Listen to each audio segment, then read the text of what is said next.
ঘড়ির কাঁটা টিকটিক করছে আর মাত্র কয়েক ঘন্টা।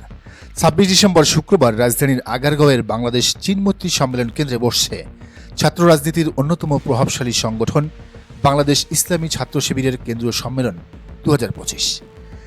বিদায়ের সুর বেজে উঠেছে বর্তমান সভাপতি জাহিদুল ইসলামের জন্য। ছাত্রত্ব শেষ হওয়া এবং গঠনতান্ত্রিক নিয়ম মেনে তিনি নিজ থেকেই সরে দাঁড়াতে চান ছাত্র শিবির থেকে। তার এই বিদায় কেবল একজন ব্যক্তির বিদায় নয়, এটি একটি যুগের সমাপ্তি। কারণ জুলাই আন্দোলনের অন্যতম কারিগর ছিলেন জাহিদ। কিন্তু সবার চোখ এখন প্রশ্নে আটকে আছে, কে ধরছেন এই বিশাল সংগঠনের হাল? দেশের রাজনীতি যখন ১৮০ ডিগ্রি মোড়ে ঘুরছে, সামনে যখন জাতীয় নির্বাচনের অগ্নি পরীক্ষা, তখন শিবিরের মতো সুশৃঙ্খল বাহিনীর সেনাপতি কে হচ্ছেন? জাহিদুল ইসলামের উত্তরসূরি হিসেবে কার নাম ভেসে আসছে? তার চেয়ে বড় কথা, শীর্ষ ২ পদের একটি পদ সেক্রেটারি পদে কাকে দেখা যাবে এবার? শিবিরের রাজনীতি যারা ফলো করেন তারা জানেন, এই দলটিতে নেতৃত্বের পরিবর্তন হয় এক অদ্ভুত এবং কঠোর নিয়মতান্ত্রিক প্রক্রিয়ায়। এখানে হুট করে কেউ উড়ে এসে জুড়ে বসে সভাপতি হয়ে যান না। মাঠ থেকে কাজ করতে করতে তিলে তিলে কেন্দ্রীয় কমিটিতে আসেন। ইতিহাস এবং পরিসংখ্যান বলছে, ছাত্র শিবিরের রাজনীতিতে যিনি সেক্রেটারি জেনারেল হন, তিনিই সাধারণত পরবর্তীতে সভাপতি নির্বাচিত হন। এমনটা না হওয়ার নজির খুবই কম। সাম্প্রতিককালে কেবল একবারই এর ব্যতিক্রম হয়েছিল, শিশির মনিরের সময়ে। সে সময় সেক্রেটারি জেনারেল পদ থেকেই বিদায় নিয়েছিলেন অ্যাডভোকেট শিশির মোহাম্মদ মনির। কিন্তু বলা চলে এটি ব্যতিক্রম একটি ঘটনা। শিশির মনির এর আগে ঢাকা বিশ্ববিদ্যালয়ের সভাপতিও ছিলেন। সেই হিসেবে বর্তমান সেক্রেটারি জেনারেল নুরুল ইসলাম সাদ্দামী দলের পরবর্তী কাণ্ডারি হওয়ার সবচেয়ে প্রবল দাবিদার। সারা দেশ থেকে আসা কয়েক হাজার সদস্য তাদের গোপন ভোটে নেতা নির্বাচন করবেন ঠিকই, কিন্তু সাদ্দামের সাংগঠনিক দক্ষতা এবং অভিজ্ঞতাই তাকে এই রেসে এগিয়ে রেখেছে। বিশ্লেষকরা বলছেন, নুরুল ইসলাম সাদ্দাম সভাপতি হওয়া মানে সংগঠনের ধারাবাহিকতা বজায় রাখা। জাহিদুল ইসলাম যে ভিত্তি গড়ে দিয়ে যাচ্ছেন, সাদ্দাম সেটাকেই নির্বাচনের দিকে এগিয়ে নিয়ে যাবেন।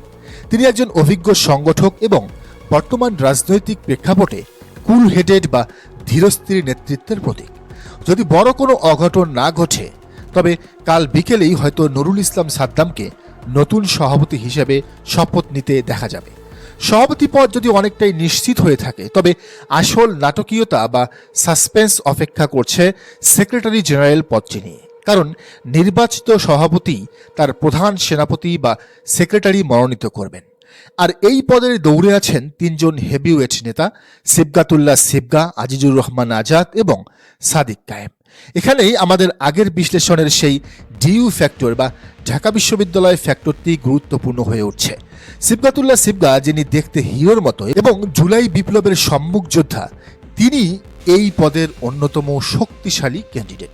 তাকে সেক্রেটারি জেনারেল করা হলে শিবিরের ইমেজ তরুণ প্রজন্মের কাছে আরও স্মার্ট এবং আধুনিক হবে। অন্যদিকে আজিজুর রহমান আজাদ এবং সাদিক কায়েমও সাংগঠনিকভাবে অত্যন্ত দক্ষ। সাদিককে বেছে নেওয়া মানে সংগঠনের অভ্যন্তরীণ কাঠামো শক্ত করা। তবে সূত্র বলছে, যেহেতু সাংগঠনিক নিয়মে সিবগাতুল্লাহ সিবগা সাদিক কিংবা আজাদের চেয়ে সিনিয়র, ফলে এক্ষেত্রে সিবগাতুল্লাহ সিবগাকেই বেছে নেওয়া হতে পারে সেক্রেটারি জেনারেল হিসাবে।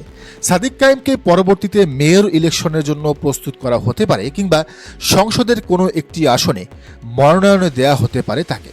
এখন সামনে নির্বাচন এবং পাবলিক বিশ্ববিদ্যালয়গুলোতে আধিপত্য বিস্তার করার যে প্রশ্ন, সেখানে সিবগাতুল্লাহর মতো পপুলার ফেস বা জনপ্রিয় মুখকেই হয়তো সাদ্দাম তার রানিং মেট বা সেক্রেটারি হিসেবে বেছে নিতে পারেন।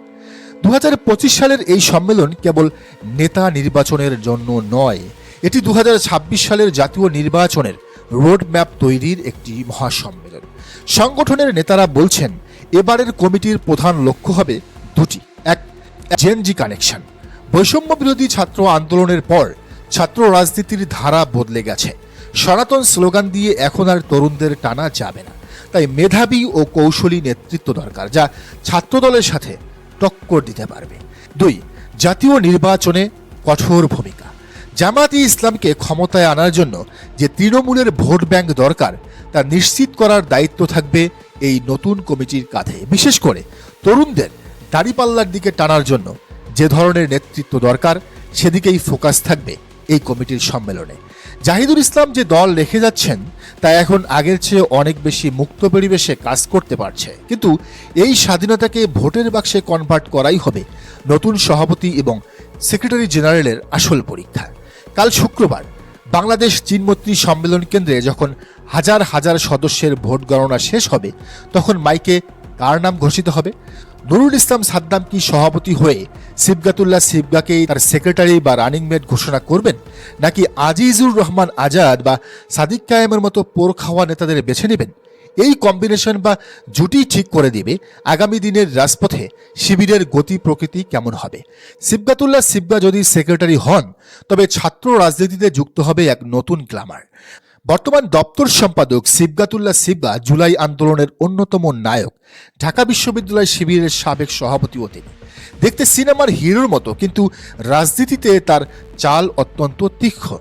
জুলাই গণ অভ্যুত্থানে যখন রাজপথ উত্তাল, তখন নেপথ্যে থেকে এবং সম্মুখভাগে যারা নেতৃত্ব দিয়েছেন, সিবগাতুল্লাহ সিবগা তাদেরই একজন। তার স্মার্ট লুক এবং বাগ্মিতার কারণে তরুণ প্রজন্মের কাছে তিনি বেশ জনপ্রিয়। বিশ্লেষকরা তাকে দেখছেন মডার্ন ফেস অফ শিবির হিসাবে। আরেকটা ইন্টারেস্টিং তথ্য হলো, তার রাজনীতি কেবল ক্যাম্পাসে সীমাবদ্ধ নয়, এটি তার রক্তে মিশে আছে।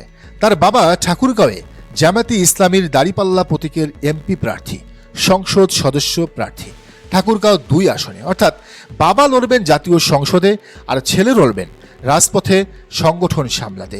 বাপ বেটার এই যুগলবন্দি আগামী নির্বাচনে জামাতের জন্য বড় শক্তি হতে পারে। তবে সিবগাতুল্লাহ সিবগার জন্য পথটা মোটেও ফুলের বিছানা নয়। তার সামনে এখন সবচেয়ে বড় চ্যালেঞ্জ আগামী জাতীয় নির্বাচনে বাংলাদেশ জামায়াতে ইসলামকে জেতানো, 8 দলকে জেতানো। বাম আর ছাত্র দলের সাথে টক্কর দিয়ে ক্যাম্পাসগুলোতে, সারা দেশের ক্যাম্পাসগুলোতে শিবিরের আধিপত্য বিস্তার করাই হবে সিবগার প্রথম অ্যাসাইনমেন্ট। তিনি কি পারবেন সারা দেশের ক্যাম্পাসগুলোতে শিবিরের পতাকা পথ করে উড়াতে? দর্শক, আপনি কি মনে করেন জানান কমেন্টের ঘরে। আর এই চ্যানেলে নতুন হলে অবশ্যই সাবস্ক্রাইব করুন এবং বেল আইকনটি বাজিয়ে রাখুন।